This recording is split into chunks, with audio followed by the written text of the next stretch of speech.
Donc, il y a Jean-Marc Simonin qui dit bonjour à tous deux. Je comprends pourquoi j'avais encore davantage envie de viande à midi. Oui, bien sûr. Absolument. Besoin de...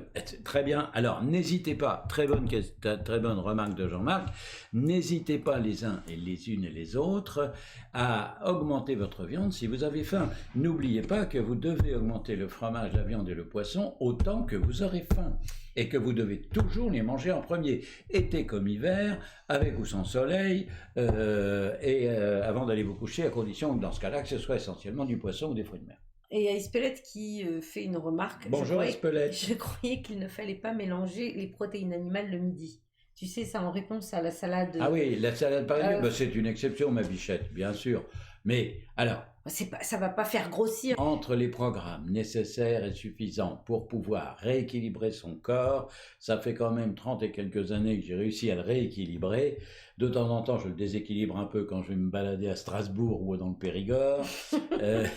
Mais je l'ai déséquilibré là il n'y a pas longtemps, mais c'était uniquement à cause de la chaleur. Ouais. J'ai gonflé comme une baleine, je me demandais ce qui m'arrivait. Je me suis pesé, je pesais exactement le même poids. Conclusion, j'ai gonflé.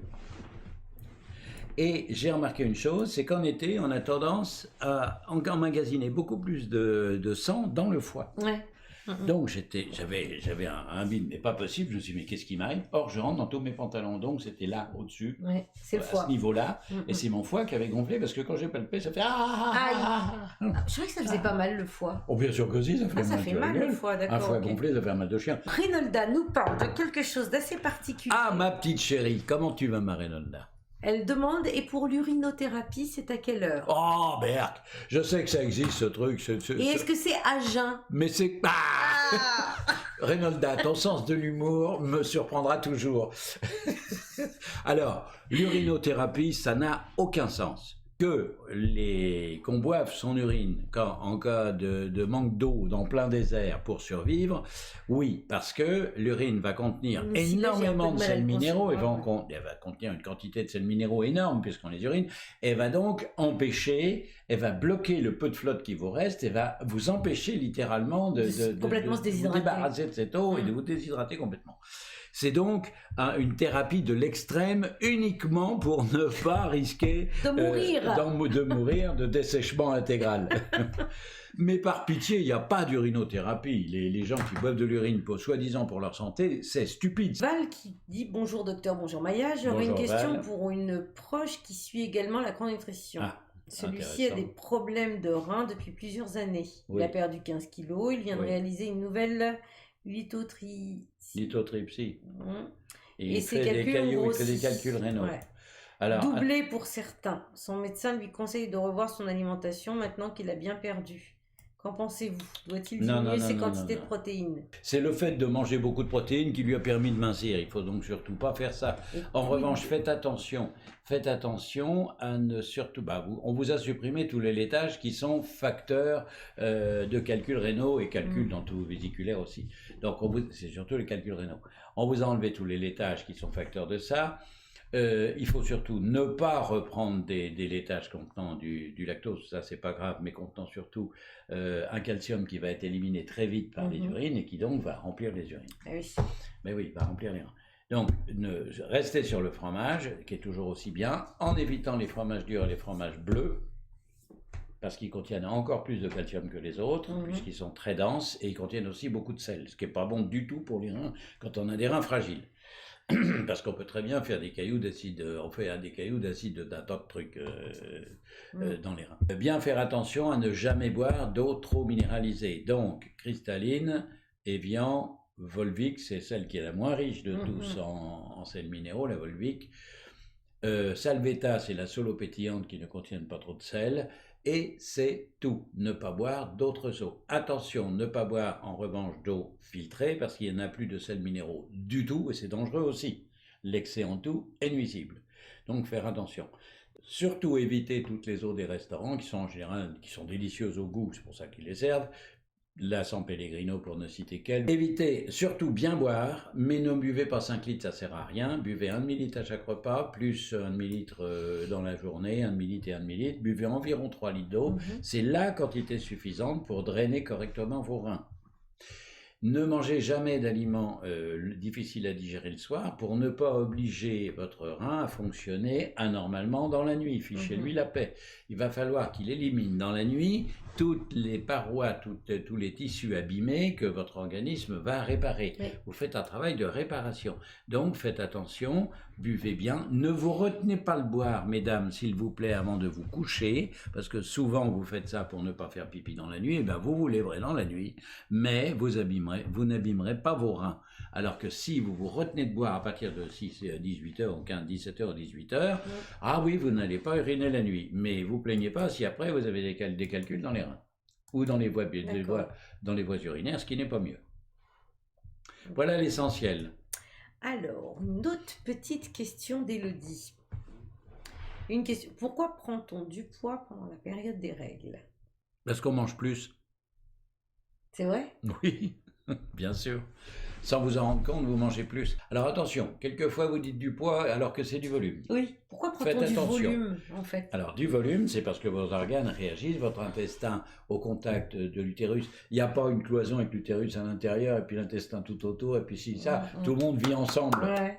Hélas, quand il y a une endométriose, on le sait que ça vit ensemble parce que l'endomètre fout le camp un peu partout dans l'intestin, c'est casse-pied au possible. C'est pas une maladie dangereuse, c'est une maladie épouvantablement désagréable. Oui.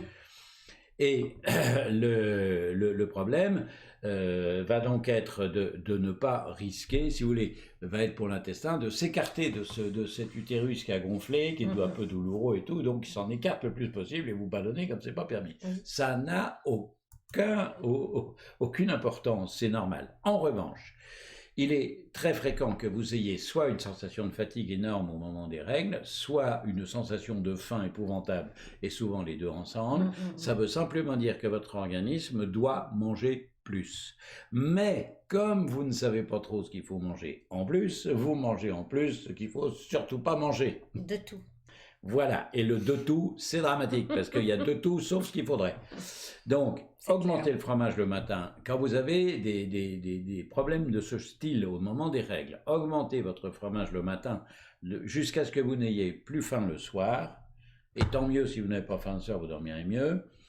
Augmentez votre viande le midi autant qu'il le faudra, autant que vous le pourrez, et surtout n'augmentez pas les féculents. Tout comme le matin, réduisez la proportion de pain avec le fromage, vous ne risquerez moins de gonfler. Le midi, vous faites comme pour les diabétiques, le midi, restreignez votre part de féculents et augmentez votre part de viande. Quand vous aurez mangé votre viande en premier, vous rassurez-vous, vous n'avez pas envie de manger trop de féculents. Oui. Donc c'est comme ça qu'il faut se la jouer. Le soir, poisson, fruits de mer, toujours à volonté si vous voulez, mais au goûter, faites attention au sucre, ça, c'est un aggravateur de tous les problèmes. Donc le mieux au goûter, c'est une barre de protéines chrono, point final, et c'est tout. Il y a Élodie, tu sais, qui a posé la question sur pourquoi grossit-on quand on a ses règles. Oui. Elle dit « Ah non, je suis un ange, je ne mange pas plus forcément, mais c'est vrai que j'ai plus faim. » Ben oui, mais justement, c'est ce que je vous ai expliqué. Il faut absolument que vous mangiez plus de l'aliment utile et pas de l'aliment inutile, ma poulette. Vous pouvez même réduire l'aliment secondaire, donc augmenter le fromage, réduire un peu le pain, pour ne pas prendre de poids, augmenter la viande, réduire un peu les féculents. Voilà, c'est ça. Et si vous n'avez rien à faire dans la journée, exceptionnellement, quand il fait chaud, on fait quelquefois rien du tout. Si vous en avez la possibilité, remplacez les féculents par des légumes. En cas de canicule, c'est ce qu'on peut faire, mais pas 2 tonnes. Oui, c'est ça. Faire attention. Et le soir, mangez autant de poissons ou de fruits de mer que vous voulez, mais ne pas vous jeter sur les aliments complémentaires. Il n'y a que les aliments principaux que vous pouvez augmenter autant que vous voulez. Sauf en cas d'exercice violent ou prolongé après un repas, auquel cas il est licite d'augmenter le pain si on fait du sport dans la matinée, il est licite d'augmenter les féculents si on fait du sport dans l'après-midi, et il est licite d'augmenter les deux si on fait du sport toute la journée. Si notre activité c'est le sport. Uniquement quand on fait du sport, uniquement quand on fait une dépense d'énergie physique quelle qu'elle soit. Et ça doit être à la mesure de votre dépense d'énergie physique. C'est très important. Il faut que vous respectiez les règles du jeu. On augmente en fonction de la canicule et en fonction des douleurs ou des gènes au moment des règles. On va augmenter l'aliment animal. Mais si on fait des efforts dans l'immédiat, juste avant les efforts, il est bien d'augmenter également l'aliment complémentaire. Et les légumes le soir, parce que pour la peine, les légumes, il n'y a rien dedans, alors, ou quasiment rien, à part du sucre, et ça, c'est pas ce qu'il y a de mieux. Donc, on évite d'augmenter les légumes, ça ne servira à rien. Sachant que c'est pour ça qu'on peut régler très très bien son corps tout en étant, dès qu'on arrête le sport, puisque quand vous arrêtez le sport, vous savez que vous reprenez vos quantités correctes de viande et vos quantités correctes de féculents et vos quantités correctes de céréales, si bien que vous n'augmentez pas trop, et c'est que vous fassiez du sport ou pas. Quand je fais du sport, je prends un peu de poids sans prendre de volume parce que j'augmente ma capacité musculaire. Avez-vous des conseils pour les problèmes musculaires, cher docteur, de la part de Liliane? Ça dépend des problèmes musculaires, ma bichette. Quel problème musculaire? Parce que vous pouvez avoir des crampes, vous pouvez avoir des fourmis partout sous la peau, vous pouvez avoir... Ça n'est pas du tout la même chose. Non, quand clair. On a des crampes, ça veut dire qu'on manque de potassium. Quand on a des fourmis partout sous la peau ou les muscles qui bougent tout seuls, ça c'est marrant, ça m'est arrivé il n'y a pas longtemps. C'est un manque de magnésium, bravo. C'est bien. Et quand on a alors les impatiences musculaires, en général, c'est magnésium et potassium, c'est les deux. Ah, d'accord. D'accord. Oui. Alors Liliane disait par rapport à ces problèmes musculaires que c'était derrière les muscles, derrière les genoux. Oui, enfin pas derrière les genoux, c'est particulièrement les tendons. Oui, c'est ça. C'est surtout des problèmes tendineux qui font des...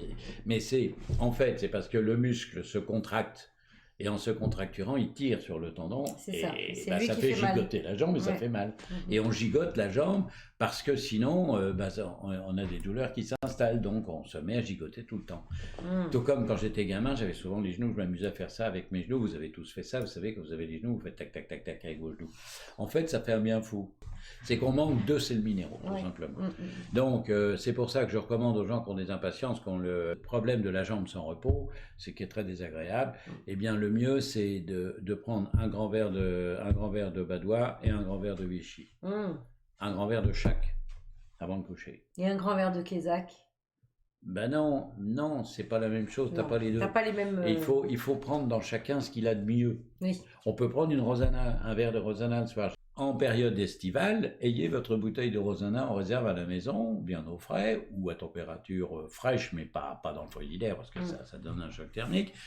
Et buvez-en un grand verre le soir avant de vous coucher en pensant à Papillot. Faites attention, les gens âgés supportent très très mal la canicule. Ma chérie, elle paraît 20 ans de moins, mais elle a 84 ans. Et à cet âge-là, comme elle me dit, tu sais, la mécanique, elle a quand même mon âge. Hein. Il y a Cathy qui dit, j'ai une cliente qui vient de se faire opérer en urgence de la vésicule biliaire. Oui, doit-on modifier son programme? Surtout pas. Surtout pas. Elle s'est fait opérer de la vésicule parce que justement, elle mangeait beaucoup trop d'aliments inutiles et pas suffisamment de viande. Donc, alors, qu'est-ce qui se passe dans les histoires de vésicules qui se remplissent? J'ai fait opérer depuis le début de l'année 3 personnes qui sont venues me voir pour la première fois. Et oui, j'en ai fait opérer 3 en vitesse d'ailleurs, parce qu'il y en avait une qui avait vraiment une vésicule dégueulasse et qui n'était pas bien vieille. C'est la maladie, c'est pas une maladie du tout. C'est le problème qui se produit particulièrement chez les jeunes femmes. Et je vous parle de ça depuis 50 ans de médecine, j'en ai fait opérer des dizaines et des dizaines, et malheureusement, je dis bien malheureusement, quelquefois, dès l'âge de 18-20 ans, il y a des gamines qui ne mangent pas suffisamment de viande, qui veulent se faire maigrir, qui arrêtent de faire fonctionner leur foie et leur vésicule, et donc la vésicule qui est remplie de bile qui ne sert à rien, peu à peu la vésicule, la bile se contracte et puis fait des cailloux. Et on est obligé de se retrouver opéré quelquefois à 20 ans, 25 ans, 30 ans. J'ai fait opérer là récemment des dames qui avaient entre 45 et 55 ans. Il y en a une qui avait plus de 60 ans d'ailleurs, à qui j'ai dit, alors celle il y avait une 67 ans, j'ai dit, faites-vous opérer en vitesse. Vous n'êtes pas en crise, profitez-en. C'est maintenant qu'il faut aller vous faire opérer. Je l'ai envoyé chez un de mes collègues et amis, une de mes collègues et amis gastro, qui lui a dit du moment que le docteur Delabo vous a dit de le faire, je vais dire madame, on va le faire. Il n'y a pas de problème. On doit opérer une vésicule en dehors des crises. Si on repère des cailloux dans une vésicule et qu'il n'y a eu aucun signe, tant mieux. Ça veut dire qu'il faut la virer avant qu'il y en ait. Oui. Mais oui, tôt ou tard, ça arrivera. Et tôt ou tard, ça devient mortel. Ça, il faut bien le dire. Tôt ou tard, ça devient mortel. Parce que la vésicule se rétracte sur ces cailloux et tout en se rétractant, elle use sa paroi. Et le jour où la paroi est usée, ça pète. Ça fait une infection biliaire qui se trimballe dans tout l'abdomen. Je vous raconte pas, c'est un supplice. Hein. C'est vraiment un supplice. C'est douloureux, ouais. C'est pas que douloureux, c'est mortel. Il n'y a pas d'échec dans la chrono. Il n'y a des échecs que s'il y a quelque chose qui ne colle pas, il faut voir quoi. Alors, je ne peux pas vous répondre là comme ça. Ouais. Je verrai votre silhouette, j'aurai votre morphotype. Je vous signale que vous pouvez aller prendre un truc sur 3W. Vous avez ça se lit comme ça. Thierry Chrono, Thierry Nutrition. On l'a quand même dit. Une fiche J'avais dit qu'on le dirait quand même. Jean-Marc Simonin nous pose une question. Oui. Il dit concernant la salvetta, certes, nous voyons qu'il n'y a que 5 mg par litre de sodium. Mais il y a beaucoup d'autres éléments. Mais il y a 530 mg par litre de bicarbonate de sodium, n'est-ce pas aussi du sodium? Non, le bicarbonate, c'est pas du tout pareil. Ouais. Et le bicarbonate a un effet extrêmement utile sur l'acidité gastrique après les repas. Carrément. C'est donc extrêmement utile, c'est pour ça que je la recommande pendant les repas, parce qu'elle évite, surtout si on fait un reflux gastro-œsophagien ou si on est sujet à faire des ulcères d'estomac, elle permet d'aider la paroi à réduire le pH, à augmenter le pH et à empêcher que vous ayez une trop grande acidité gastrique. Donc les bicarbonates, ce ne sont pas nos ennemis, au contraire. Il y en a encore plus dans la Vichy. Donc, goûter un fruit, amande et 2 cuillères à soupe. Pas de dîner, pas faim. Ah, ça, c'est Margot qui répond. Ça dépend ce que tu... Dîner. Ah, elle répond à Espelette qui lui a dit, est-ce que tu manges ton goûter et ton dîner? Margot qui fait de la chrono depuis 2 mois, mais qui n'a pas perdu du tout de taille. Et elle lui dit, est-ce que tu manges ton goûter et ton dîner alors avec faim? Et Margot dit... je goûte d'un fruit et d'une amande, 2 cuillères à soupe d'amande, mais pas de dîner parce que j'ai pas faim. Alors, attention, au moment où vous prenez votre goûter, est-ce que vous le prenez quand vous avez faim? D'une part. D'autre part, en principe, dans le programme fait pour mincir, il y a obligatoirement au goûter une barre protéinée. Une barre de protéines, non pas protéinée, une barre de protéines. À ne pas confondre avec les barres protéinées qu'on retrouve partout à bas prix et qui ne servent à rien. Qui sont même plus dangereuses qu'utiles. Donc ce ne sont pas des barres de céréales, ce sont des barres de protéines. Cette barre protéinée peut très bien remplacer complètement tout le goûter. Enlever le sucre, ce qui permet de ne plus avoir pratiquement d'apport de sucre à ce moment-là. Et si vous ne dînez pas, vous assurerez une bonne nuit, vous régulerez correctement vos apports quotidiens et vous n'aurez aucun risque. Peut-être que cette erreur sur le goûter, enfin cette façon de gérer votre goûter, alors que vous êtes normalement en phase de diminution, suffit à tout bloquer. C'est possible. Parce que vous pouvez très bien vous permettre de prendre un goûter sans barre à partir du moment où vous aurez géré. Mais vous vous apercevrez comme moi qu'il vaut mieux la prendre dardard pour éviter de faire des conneries plus tard. ou ne pas réussir à gérer correctement. Donc, c'est à vous. Il y a Michel qui pose une question qui dit que pensez-vous des chips normales allégées en sel? Que ce sont des chips normales qui contiennent du sel. Oui. Et qui contiennent énormément d'huile. Et lesquelles huiles ne sont pas forcément des huiles les meilleures. En général, ce ne sont pas du tout les meilleures. Regardez toujours, puisque j'en parle, bien sûr que si vous voulez manger des chips à un repas, à un apéro, non, mais si on a un pique-nique à faire, on peut prendre du poulet froid avec des chips? Ah non, surtout pas, parce que là, c'est vraiment très très salé. Il y a vraiment beaucoup de sel. Non. Il faut éviter de prendre des chips. Tu ferais quoi alors dans un pique-nique? Dans un pique-nique, tu prends des pommes de terre à l'huile, c'est ce qu'il y a de mieux. Ou n'importe quel féculent en vinaigrette, les lentilles vinaigrettes, les haricots vinaigrettes, les petits pois vinaigrettes, tout ça c'est délicieux. Les petits pois, c'est pas le meilleur. Par contre, les pois chiches vinaigrettes, c'est délicieux. On peut même, si on va... Est-ce qu'on peut manger du houmous fait maison? De l'houmous. Alors, si on va crapahuter, qu'on va marcher toute l'après-midi, qu'on va faire des efforts, on peut prendre de la semoule, on peut prendre de l'houmous, on peut prendre du boulgour, parce qu'on va dépenser de l'énergie. On en revient à ce que je vous expliquais tout à l'heure. Ne pas faire n'importe quoi, s'il vous plaît. Et à nouveau, Michel pose la question, donc pas de chips. Sauf au Joker. Alors, les chips, j'ai mangé des chips hier en Joker, c'était très bon. Ouais. Mais j'ai préféré manger des chips tortillas, des chips de maïs. Ah ouais, c'est bon ça. C'est délicieux, c'est beaucoup moins énergisant. Attention, c'est vachement sucré. Le maïs, c'est très sucré. Oui. Mais elles sont en général très peu salées ou pas du tout même. Ouais. Il y en a des natures sans sel. Mais je suis pas fan. Mais il y a un petit peu, c'est un peu pimenté. Enfin, j'en ai mangé hier. Pourquoi ? Parce que c'était un repas de fête et que j'ai pris un Ricard avec des chips de maïs. C'est tout ce que je prends. 2 Ricards avec 3 chips. Non, je prends jamais 2 Ricards. J'en prends qu'un. Mais il y en a 3 dedans. L'horreur. Alors, si grosse sieste après le déjeuner, modification de celui-ci ? Si je fais une grosse sieste après le déjeuner, est-ce qu'il faut que je mange plus léger le déjeuner ?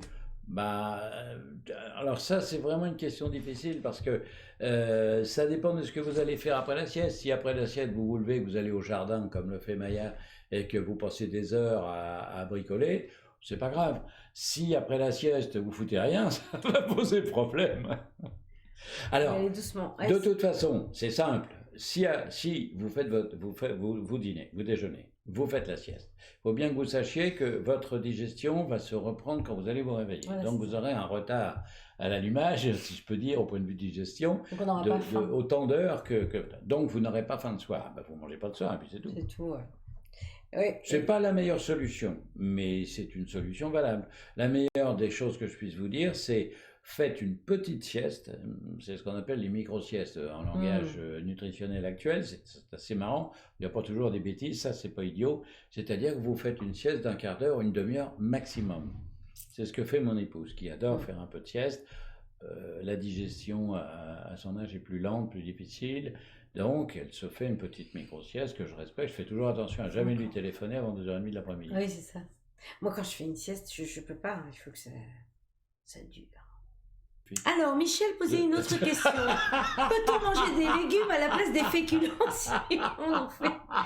Ça s'appelle beauté en touche, ça. Un après-midi canapé. Un après-midi canapé. Peut-on manger des légumes à la place des féculents si l'on fait un après-midi canapé ? Ça dépend ce que vous faites dans le canapé. Si. Non, mais attendez. J'en étais sûre qu'il allait dire ça. J'en étais sûre. Vous auriez été déçus les uns les autres. Alors, si vous dormez énormément et si vous faites plus rien après, ça peut se produire après une matinée importante, ça. Oui, Cathy, vous êtes en direct. Excuse-moi de t'avoir coupé les. Oui, vous êtes en direct. Oui, Cathy, vous êtes en direct. Vous allez donc après, mais dans ce cas-là, faites attention à ne pas vous goinfrer le soir. Si vous avez faim, prenez juste. Alors, c'est le bon moment ou jamais de prendre juste une barre de protéines, point final. Là, vous êtes sûr de ne pas vous tromper, de ne pas fatiguer votre organisme, de ne pas le priver de protéines, de ne pas lui en mettre 36 tonnes parce qu'une barre de 35 grammes, c'est tout petit. Attention à ne pas la manger d'un seul coup parce que on se retrouve avec carrément. Et à ne pas la manger en vous réveillant de votre sieste parce que vous n'aurez pas fini de digérer, donc il faut que vous ayez fini de digérer. Moyennant quoi, vous pouvez faire ça. Mais n'allez pas, s'il vous plaît, prendre un goûter sucré après. Ça, c'est pas une bonne idée. Alors, la question qui revient régulièrement, la pizza ou la tarte et le croissant sont-ils toujours autorisés le matin ? Alors, si c'est un croissant salé, j'ai jamais autorisé le croissant normal, j'ai autorisé le croissant le dimanche matin en repas de fête, mais l'idéal, ça serait d'avoir des croissants salés et non pas sucrés. Sans oublier, alors la pizza, bien évidemment, une pizza au fromage, la pâte n'est pas sucrée. Le problème du croissant, c'est qu'ils mettent du sucre dedans. S'il n'y avait pas de sucre dedans, il n'y aurait pas de problème. C'est de la pâte, quoi. C'est de la pâte avec du beurre, des matières grasses, ça peut être des croissants d'huile d'olive si on veut, d'ailleurs. J'ai jamais vu un croissant salé, hein. Franchement, en boulangerie. Non, je sais bien, moi j'en ai goûté une fois par hasard parce qu'il s'était gouré, je le raconte depuis des années. Et j'ai adoré, je dis mais pourquoi vous mettez du sucre ? Parce que les gens aiment bien qu'il y ait du sucre. Ouais, les gens, enfin... Mais enfin, ça s'éduque, nom d'un chien, une population. Ouais, je pense que c'est les habitudes. Mais c'est délicieux le croissant salé en plus. Là, vous aimez bien une pizza, c'est salé, imaginez que vous allez foutre du sucre dans votre pizza. Je suis persuadé qu'il y a des pizzas où il doit y avoir du sucre en même temps que du sel. Non, ils sont devenus vicieux. Ma mère, elle faisait de la semoule. Ouais, elle foutait du sucre dedans. Bah, ouais. Non, c'est nous qui mettions du sucre dedans avec du petit lait. T'as pas d'autres histoires à raconter sur Internet? Je n'ai pas fini, c'était notre repas du soir. et avec des gros raisins verts, bien juteux, bien sucrés. Alors, la sauce tomate sur la pizza, ça gêne ou pas? Si vous en mettez pour 2 tonnes, on s'en fout. En tout cas, pas du ketchup. Par pitié, parce que c'est la sauce tomate avec du sucre. La sauce tomate sur la pizza, oui, bien sûr, pas une quantité énorme. Et bien faire attention, bon, si c'est raisonnable. Ça fait partie des aliments additionnels. Bien sûr. Des éléments additionnels. La sauce tomate? La vraie sauce tomate, pourvu qu'il n'y ait pas de sucre dedans. Oui. Parce que maintenant, même dans la sauce tomate, on fait du sucre et on copie le ketchup. C'est terrible. Non, mais la ketchup, c'est un nom générique. Mais on fait des sauces tomates au sucre maintenant. Il faut faire attention à ce que dans votre sauce tomate, vous regardez, soit vous la faites vous-même, dans ce cas-là, il n'y a pas de problème. Si vous ne mettez pas de sucre, soit vous regardez le produit, s'il y a du sucre dedans, basta. Les bains de soleil de 3 heures au soleil, c'est non, hein. Ça c'est pas une bonne idée. Vous allez cuire comme des homards, et même si vous avez une peau qui résiste, dites-vous bien que ça n'est pas bon pour la santé. Vous risquez de vous retrouver avec une peau qui va être comme du cuir en vieillissant. Est-ce qu'on a un capital solaire? Oui, il ne faut pas le dépasser. Et c'est comment ça dépend ça dépend de la nature de ta peau. Un noir peut éventuellement être au soleil tout le temps. Sais-tu que les noirs peuvent attraper des coups de soleil? Bien sûr. J'ai été très surpris, moi, quand j'ai appris ça. Ils attrapent des sacrés coups de soleil. Par contre, ça se voit pas, mais oui. Mais ils ont un mal de chien. Et donc, vous n'êtes pas protégé absolument. Et quand vous mettez des crèmes, dites-vous bien qu'elles ne protègent que très peu de temps. Et qu'il faut se tartiner, on vous dit 4 heures, mon œil. C'est grand maximum 2 heures. Si vous n'allez pas à l'eau, si vous allez à l'eau, il faut immédiatement vous retartiner en sortant de l'eau. Cathy dit, mon mari a du cholestérol génétique, il prend du Joker, de l'EPA et du Griffo et du Vita. Peut-il prendre aussi du Zen pour le stress intellectuel? Bien sûr qu'il peut prendre du Zen. Alors, s'il prend des statines, qu'il les continue bien sûr, s'il ne prend pas de statines, je lui conseille de prendre, suivant sa hauteur, s'il fait dans les 1m70, 2 gélules de chronorisacol le soir. S'il dépasse le 1m80, 3 gélules de chronorisacol le soir, dans la mesure où son cholestérol reste élevé. À partir du moment, ce qu'il faut, c'est faire un contrôle au bout d'un mois, voir comment le cholestérol se régularise, parce que normalement, avec un programme anti-cholestérol, il doit absolument maîtriser son cholestérol. J'ai eu 5 grammes de cholestérol. Je ne dépasse pas 2,40 g, 2,60 g quand vraiment je fais des bêtises et je ne prends rien. Que du chrono-EPA et du chrono-Joker. Mais ça, j'en prends en permanence tout le temps. Et si j'ai vraiment fait des bêtises et que je suis en vacances, ça m'arrive de faire une cure de chronorisacol pour pouvoir faire l'andouille sans en payer les conséquences. Voilà, on a fait le tour. On a fait le tour, on a fait le tour. On a tout dit.